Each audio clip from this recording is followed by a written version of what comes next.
حاضرین، گزشتہ جمعہ ہم لوگوں نے اصحاب رسول صلی اللہ علیہ وسلم کے بارے میں بات چیت شروع کی تھی۔ اصحاب رسول یعنی کمپینینز آف دا پروفٹ۔ ہم نے یہ بات سمجھنے کی کوشش کی تھی کہ صحابہ کرام رضی اللہ عنہم کی آخر اتنی زیادہ عظمت اور اتنی زیادہ امپورٹنس کیوں ہے، ان کو اتنا زیادہ اسلامی تاریخ میں امپورٹنس کیوں دیا گیا ہے، آخر کیا وجہ ہے کہ نہ صرف یہ کہ تاریخ میں، اسلامی تاریخ میں اصحاب رسول کو امپورٹنس حاصل ہے، بلکہ خود قرآن میں اللہ تعالیٰ نے ان کو دی بیسٹ کمیونٹی کہا ہے۔ قرآن کی یہ مشہور آیت ہے کہ کنتم خیر امۃ اخرجت للناس تأمرون بالمعروف وتنہون عن المنکر وتؤمنون باللہ، یعنی تم ایک بہترین امت ہو، بہترین کمیونٹی ہو، دی بیسٹ کمیونٹی ہو، جس کو اللہ نے لوگوں کے لیے نکالا ہے۔ تم لوگوں کو بھلائی کا حکم دیتے ہو، تلقین کرتے ہو اور برائیوں سے روکتے ہو اور اللہ پر ایمان رکھتے ہو۔ یہ آیت دراصل اصحاب رسول صلی اللہ علیہ وسلم کے بارے میں ہے۔ غلطی سے بعد کے زمانے کے مقررین نے اس آیت کو عمومی طور سے مسلمانوں پہ چسپاں کرنے کی کوشش کی، حالانکہ یہ درست نہیں ہے۔ یہ آیت صحابہ کرام کے بارے میں ہے، البتہ یہ بات اس آیت اور روایتوں سے معلوم ہوتی ہے کہ بعد کے زمانے کے مسلمان بھی اگر وہی کردار، وہی کیریکٹر اور وہی رول پلے کریں گے جو اللہ کو مطلوب ہے، تو پھر اللہ کی نگاہ میں وہ بھی خیر امت کہلانے کے مستحق اور ڈیزرونگ کینڈیڈیٹ ہو سکتے ہیں۔ تو جو گزشتہ جمعہ کو بات چیت کی تھی، میں اسی سلسلے کو آگے بڑھاتا ہوں۔ دیکھیے، صحابہ کی جو عظمت ہے، ان کا جو امپورٹنس ہے، وہ یوں ہی نہیں ہے کہ بس لفظی طور سے اور رسول کے ساتھی تھے، رسول کی ساتھی ہونے کی نسبت سے ان کو یہ امپورٹنس حاصل ہو گئے، نہیں، وہ تو ان کی ایک حیثیت تھی۔ اصل بات یہ تھی کہ صحابہ کرام نے وہ رول پلے کیا، وہ کیریکٹر شو کیا جو پوری ہیومن ہسٹری میں ایک انوکھا کیریکٹر تھا۔ انہوں نے ایک ایسے گروہ ہونے کا ثبوت دیا جس کو بعد کے اسکالرز، مثال کے طور پر مارگولیتھ نے اے نیشن آف ہیروز کہا ہے، یعنی ہیروں کی قوم کہا ہے۔ اب اندازہ لگا سکتے ہیں کہ صحابہ نے اپنے آپ کو کس طرح کا گروہ اور گروپ ثابت کیا ہے۔ مثال کے طور پر ہم چند واقعات آپ کو مثال کے طور پر اور مثالی نمونے کے طور پر پیش کر رہے تھے۔ اب چند واقعات پر مزید غور کیجئے۔ پیغمبر اسلام محمد صلی اللہ علیہ وسلم کی جب ڈیتھ ہوئی تو آپ کی وفات اصحاب رسول کے لیے بہت ہی زیادہ ایک سنسنی خیز واقعہ تھا۔ صحابہ میں ایک گروہ تو وہ تھا جو اس بات پر یقین بھی کرنے کو تیار نہیں تھا۔ بہرحال آپ کی ڈیتھ کے بعد سب سے بڑا ایشو یہ پیدا ہوا کہ مسلم اسٹیٹ کو اب کون سنبھالے گا اور کیسے سنبھالا جائے گا۔ اس مقصد کے خاطر ثقیفہ بنو سعدہ کے یہاں انصار کی میٹنگ ہونے لگی۔ انصار جو مدینہ کے لوگ تھے جنہوں نے پیغمبر اسلام اور آپ کے ساتھیوں کا ویلکم کیا تھا، تو ثقیفہ بنو سعدہ کے یہاں میٹنگ ہونے لگی۔ ثقیفہ کہتے ہیں شیلٹر کو، میٹنگ ہال بھی کہہ سکتے ہیں۔ تو بنو سعدہ کے میٹنگ ہال میں، ثقیفہ میں بات ہونے لگی۔ انصار میں سے چند لوگ یہ چاہتے تھے اور ان کا یہ ماننا تھا کہ سعد بن عبادہ اس عہدے کے لیے سب سے زیادہ اہم آدمی ہے اور ان کو خلیفہ بنانا چاہیے، یعنی اسلامی اسٹیٹ کا ہیڈ بنانا چاہیے۔ یہ بات ہے اسی وقت مہاجرین کے گروپ تک پہنچی۔ اب ان میں سے جو انفلوئنسو لوگ تھے، اہم لوگ تھے، تیزی سے وہاں پہنچتے ہیں۔ مثال کے طور پر حضرت ابو بکر اور حضرت عمر۔ حضرت ابو بکر جب پہنچتے ہیں، معاملے کو سمجھتے ہیں، معاملے کو سمجھنے کے بعد حضرت ابو بکر رضی اللہ عنہ تمام لوگوں کے سامنے ایک مختصر تقریر کرتے ہیں اور کہتے ہیں کہ اے انصار کے لوگوں، تم انصار کی امپورٹنس کے بارے میں جو کچھ کہہ رہے ہو، مجھے اس سے کوئی انکار نہیں ہے، یہ ایک حقیقت ہے، انصار کا ایک امپورٹنس ہے، لیکن عرب اس معاملے میں، اقتدار اور پاور کے معاملے میں قریش کے علاوہ کسی اور کو نہیں جانتے ہیں۔ قریش اس معاملے میں اعلیٰ مقام اور نسب کے مالک ہیں، لہٰذا میری اوپینین یہ ہے کہ ایک عمر اور ایک ابو عبیدہ بن جراح، دو میں سے تم کسی ایک کو سلیکٹ کر لو تاکہ اسلامی ریاست اور اسلامی اسٹیٹ کو ان دونوں میں سے کوئی ایک لیڈ کرے۔ اس کے بعد حضرت عمر اٹھتے ہیں اور ابو بکر صدیق رضی اللہ عنہ کے ہاتھ پر بیعت کر لیتے ہیں۔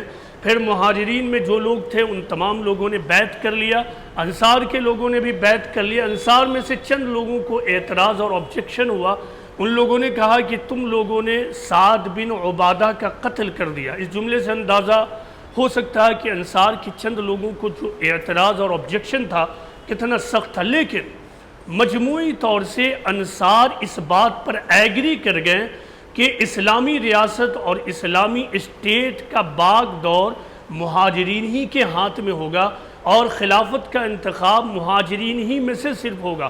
یہ پوری ہیومن ہسٹری کا سب سے انوکھا واقعہ ہے کہ ایک گروپ اور ایک حلقہ جو تمام قربانیوں کے باوجود، تمام اہمیت کے باوجود اپنے آپ کو پیچھے کر لیتا ہے۔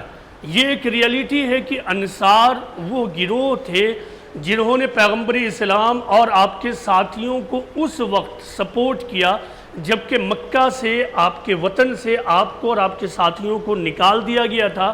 انتہائی مجبور کن سچویشن پیدا کر دی گئی تھی۔ اس مجبور کن صورتحال میں پروفٹ آف اسلام اور آپ کے کمپینینز مدینہ پہنچے تھے۔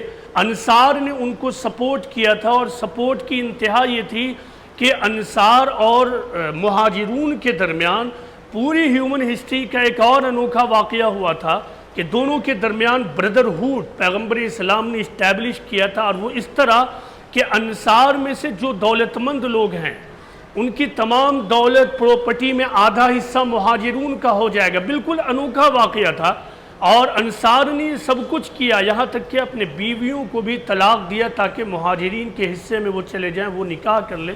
اتنی بڑی قربانیاں دی تھی انصار نے۔ اس کے باوجود جب عہدے اور اقتدار کا موقع آیا، پاور کا موقع آیا، تو انہوں نے پوری ہیومن ہسٹری میں آخری درجے کی حقیقت پسندانہ اپروچ پیش کیا، وہ ریئلزم پیش کیا۔ انہوں نے اس بات کو ظاہر کیا کہ ہاں یہ ایک حقیقت ہے کہ عرب انصار کو قائد اور لیڈر کے طور پر نہیں جانتے ہیں، تو عین ممکن ہے کہ ہمارے درمیان سے اگر کوئی لیڈر کھڑا ہو تو پھر عرب میں اور مسلم ریاست اور اسٹیٹ میں ایک انتشار پیدا ہو جائے۔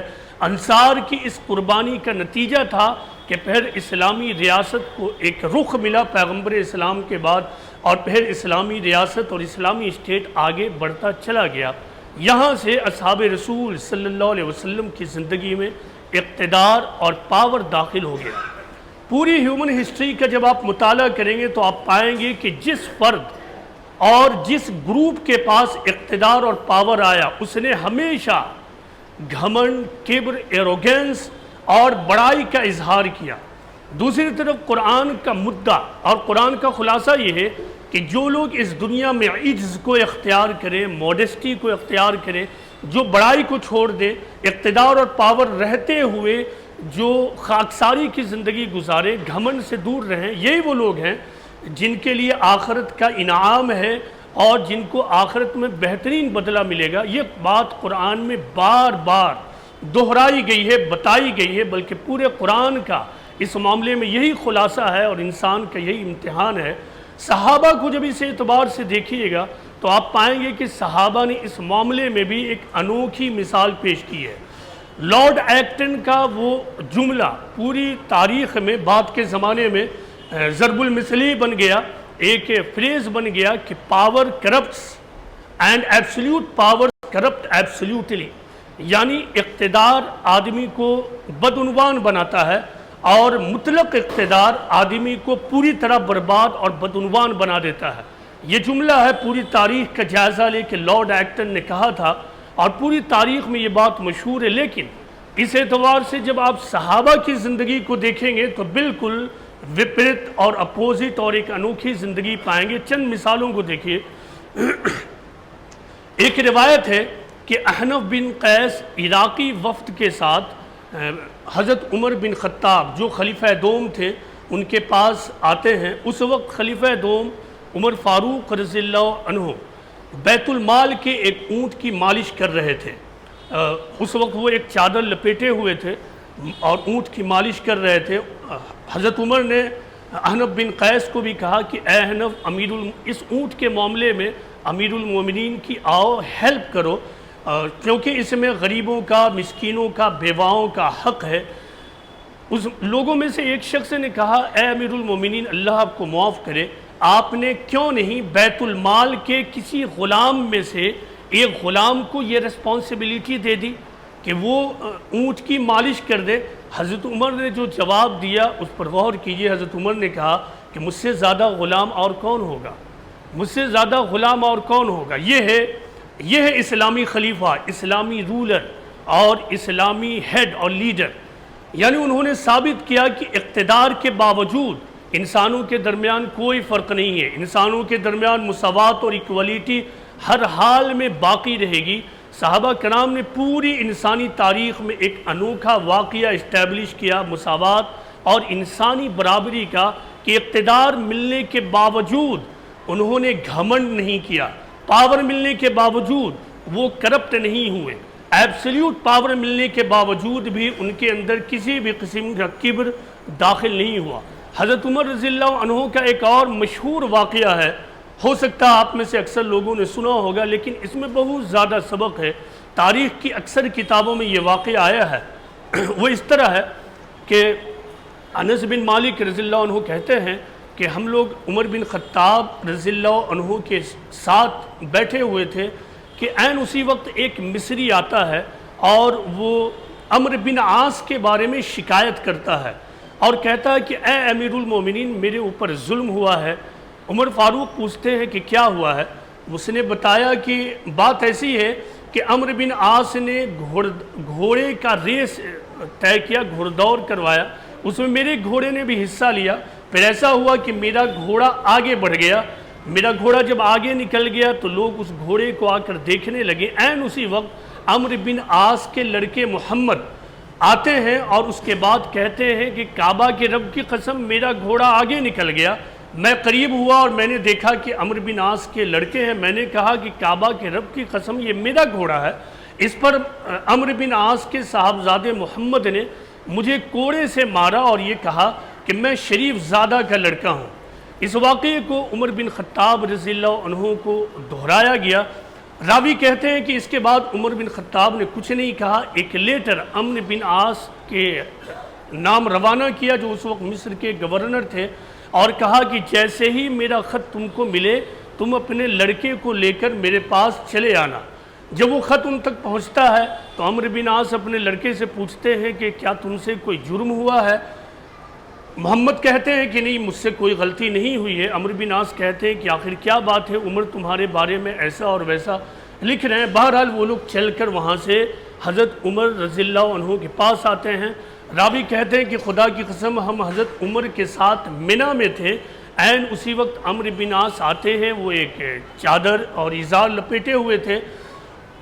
حضرت عمر رضی اللہ عنہ نے عمرو بن عاص کو بغیر کچھ کہے ہوئے ان کی طرف دیکھا اور ان کے لڑکے کو ڈھونڈا جو ان کے پیچھے کھڑے ہوئے تھے، اور اس کے بعد کہا وہ مصری کہاں ہے، مصری کو بلاؤ، اور مصری کے ہاتھ میں کوڑا دیا اور کہا کہ اب اس شریف زادے کو مارو، شریف زادے کو مارو۔ وہ مصری کوڑا لیتا ہے اور اس کے بعد گورنر کے لڑکے کو کوڑے سے مارتا ہے۔ راوی کہتے ہیں کہ اس کے بعد عمرو بن عاص کے لڑکے بالکل لہو لہان ہو جاتے ہیں۔ اس کے بعد مصری نے کوڑا لوٹانا چاہا، حضرت عمر نے کہا کہ عمرو بن عاص کو بھی مارو، کیونکہ ان کے لڑکے نے عمرو بن عاص ہی کے رتبے اور عہدے کی بنیاد پر اس گھمنڈ کا اظہار کیا تھا۔ مصری نے کہا اے امیر المومنین نہیں، جس نے مجھے مارا میں نے اس کو مار لیا، اب مجھے نہیں مارنا ہے۔ اس کے بعد عمر بن خطاب نے وہ تاریخی جملہ کہا جو پوری تاریخ میں سفر کرتے ہوئے بالآخر 17ویں صدی میں پہنچا۔ حضرت عمر نے عمرو بن عاص کو خطاب کرتے ہوئے کہا کہ since when have you started to enslave the people whereas they were born free؟ اے عمرو بن عاص تم نے کب سے لوگوں کو محکوم اور غلام بنانا شروع کر دیا ہے، حالانکہ ان کی ماؤں نے انہیں آزاد پیدا کیا تھا۔ یہی بات ہے جو 17ویں صدی میں روسو نے اپنی مشہور کتاب دا سوشل کانٹریکٹ کی بگننگ میں جو سب سے پہلے جملہ لکھا وہ یہی تھا کہ man is born free whereas everywhere they are in chains, یعنی انسان آزاد پیدا ہوا ہے لیکن ہر جگہ وہ غلامی کی زندگی گزار رہا ہے۔ آج جو ہم آزادی، فریڈم، ایکولیٹی دیکھ رہے ہیں، یہ دراصل اسلام کی تحریک اور انقلاب کا کلمینیشن ہے۔ یہ ہے صحابہ کی زندگی، یہ ہے پیغمبر اسلام محمد صلی اللہ علیہ وسلم کے ٹرینڈ لوگ، جنہوں نے دنیا میں ایک نمونہ پیش کیا کہ اقتدار کیسے کیا جاتا۔ لیکن حضرت عمر نے جو نمونہ پیش کیا، اس کے لیے ضروری تھا کہ وہ انقلاب برپا کیا جائے، اس انقلاب کے نتیجے میں وہ ماحول ڈیولپ ہو، ایک ایسی ٹریننگ ہو جس کے سوسائٹی میں صحابہ جیسی تربیت یافتہ لوگ ڈومینیٹ کرتے ہوں، اور پھر خود رولر اس پوزیشن میں ہو کہ دوسرے گورنر کے بیٹے کو مارنے سے پہلے خود اس نے اپنے بیٹے کو بھی اسی طرح کوڑے لگایا ہو۔ یہ تمام قربانیاں اصحاب رسول صلی اللہ علیہ وسلم نے دی تھی۔ اب ایک اور مثال لیجئے حضرت علی رضی اللہ عنہ کی، آپ اس سے اندازہ صرف لگائیے جو نوجوان حضرات ہیں کہ اسلام کی تاریخ کیا ہے۔ اسلامی رولرز، بالخصوص اسلامی رولرز جب ہم جیسے لوگ کہتے ہیں تو صحابہ کی بات ہوتی ہے، خلفائے راشدین کی بات ہوتی ہے۔ تو اسلامی رولرز کیسے تھے، انہوں نے کس طرح دنیا میں رول کیا، جس کی بنیاد پر اللہ نے انہیں ایک دنیا میں غلبہ دیا تھا، اور یہی وہ وجہ ہے کہ اللہ نے انہیں خیر امت کا ٹائٹل دیا تھا، خیر امت کا ٹائٹل دیا تھا، بیسٹ کمیونٹی کا ٹائٹل دیا تھا۔